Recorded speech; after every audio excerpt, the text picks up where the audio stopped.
Hey guys, how is it going? I am Joseph Henson with Henson CPA Group, and this week we are going to talk through something that several people have asked about. It's something that I don't talk about a lot. I always bring it up, but I don't actually dive into what it is. And that's going to be mastering financial forecasting for business growth. How strategic forecasting can elevate your business. So, a little introduction. What is financial forecasting? Financial forecasting is a strategic process of predicting future financial performance based on historical data and market conditions. What you are basically doing is saying what has historically happened, and if things continue as they are, what can we estimate will happen in the future? If we know we grow at a 3 to 5% growth every single year, then it can be okay to estimate that this year we will see 3 to 5% growth. Why would that matter for business owners? It will help in making decision-making processes, budgeting, and long-term planning. Having something to focus on will help you in the long term and in today's time. Budgeting is one of the cornerstones of business, making sure that you have a budget in place, allowing you to go for something. If you are spending money all willy-nilly and you don't know what's happening, then you are going to suffer. I should also mention today you will see that we have our newest mascot, Miss Peaches. She is here with me and wanted to join us on the live, so I figured I could not tell her no. The power of forecasting. Let me see if I can move this a little bit because it is not how I want it. Anticipating revenue and expenses. This will let you stay ahead of financial obligations and optimize profitability. It will help with better decision making, allowing you to allocate resources effectively and mitigate financial risks. It will help you secure loans and attract investors. One of the things with a good financial forecasting is a well-structured forecast will increase confidence among bank and investors. If they know that you're not just running your business blindly, it will help you.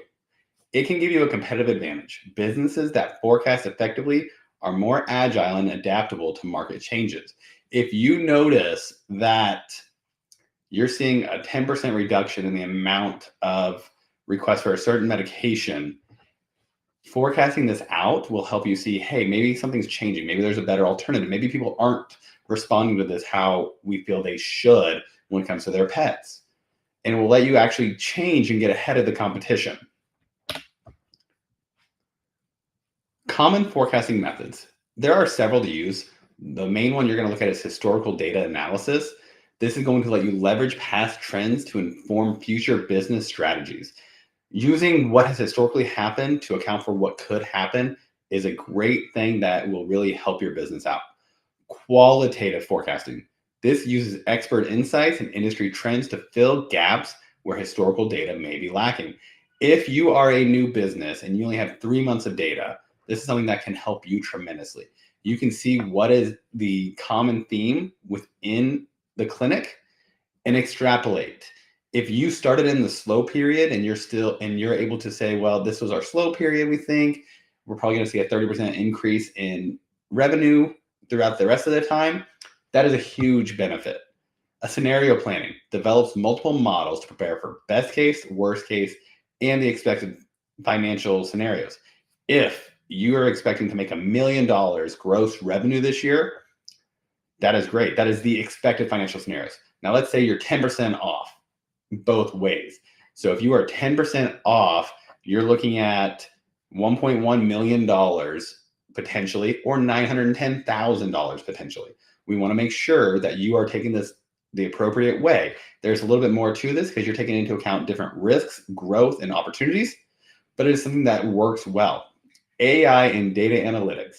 Using advanced tools can analyze patterns and improve accuracy in forecasting.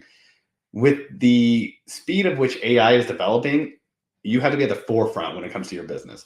Even as veterinarians, you have to be prepared to adapt and utilize this in a way that will help your business grow. I've seen several veterinarians who are currently using it to help with dictation. They're still taking notes and they want someone to write that out. This gives them a good synopsis and overall view of what happened in a patient meeting. Key components of an effective forecast. This really comes down to just a few things: revenue projections, expense estimates, cash flow analysis, growth and risk considerations, and a break-even analysis. What is a revenue projection? Estimating future income based on market trends, customer behavior, and past performance. This is, again, one of those things that we talked about where you could be off a little bit, but that's okay. You want to see what is currently happening in the market. You want to analyze your customer behavior and see how can this play into your forecast. Expense estimates, analyzing fixed and variable costs to ensure financial stability. What does this look like? Your fixed costs are what they are. Think things that don't increase when you are seeing more and more patients. Your electricity doesn't typically increase. Your gas, your water doesn't typically increase.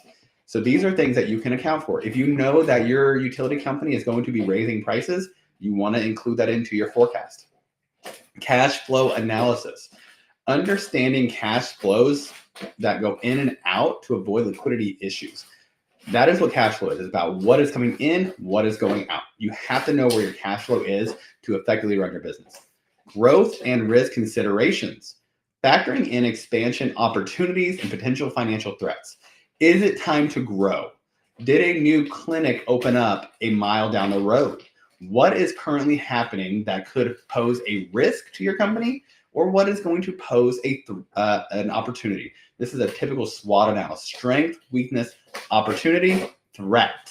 You want to look at that and take that into account when you're considering what your next year looks like. Break-even analysis. Identify the sales volume needed to cover costs and become profitable. This is one of those things that if you are currently operating in the red, if you are losing money year over year and you're not sure why, you need to look at what your break even is. How many patients do you need to see just to hit zero at the end of the year? It is a good thing to do. It's not something a lot of folks look at, though. Challenges in forecasting. So with forecasting, you have 30% market fluctuations. You have 25% data inaccuracy, 20% internal biases, what you think is going to happen, how much faith you have in it. 15% of the challenge is a lack of scenario planning. You're not taking into account the fact that you now have a low-cost spay and neuter in your area, helping or taking away from the folks that would have came to you, who isn't expensive, but would have came to you to spay or neuter their pets. That is something that isn't taken into account. Overlooking external factors. Are you going to see a shortage in prescriptions, vaccines? Are these being produced in the US? What could happen? You have to take this into account to truly be profitable and to also make sure your forecast is as accurate as can be. Accurate financial records. Reliable data is the foundation of good forecasting. If your financials are not in a spot that makes sense, if you see that your balances are all negative, you do not have good balance, or you do not have reliable data. If your bank shows negative $30,000 on your books, but you look at it and it has $50,000, you do not have reliable data. You have to have that in order to even start to forecast. That's something that we help with. We've had several clients who had this issue in the past before coming to us, and cleaning that up has tremendously helped them see where they're at.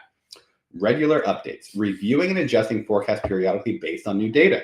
If you are 30% ahead for the year already compared to where you thought you would be, you have to update. Same with if you're behind. You need to know what this looks like so you can have an idea of where things are going. Scenario analysis, like I said, plan for multiple outcomes to stay prepared for market changes. What happens if you're 20% off? What happens if you're 30% off? Take that into account. Using the right tools, leverage software and industry insights to enhance precision. Get a subscription to a veterinarian newsletter that says what's on the horizon for the industry. Real world applications. Budgeting, financial planning, ensuring resources are allocated efficiently. If you're in a year of growth, but you know you're going to need a new x-ray machine, a new ultrasound machine, a new surgery room built, You have to know what it's going to happen, what it's going to be. You need your accountant and CFO to make sure that you're taking that into account for the year. Using different growth strategies, using forecast to guide expansion decisions. Hey, we're hiring a new doctor. We really need to change these utility rooms into exam rooms because we have 2, but we really want 3 exam rooms. You have to take that into account. What do you need? Do you need water run to that room? How are you going to handle this? We want to make sure that you look at that and say, hey, this makes sense. Or maybe it's we just had an opportunity to get another 1,000 square feet and we're going to put a whole new exam and surgery area in here. Look at that. Managing cash flow, anticipate shortages and planning for surpluses. In times of surplus, it's so easy to say, well, I have gone without for so long. I want to increase what I have. That is okay. But you have to plan for that. Maybe you can use that surplus to grow, to expand, to hire a temporary veterinarian so you can take that vacation you have put it off with your family.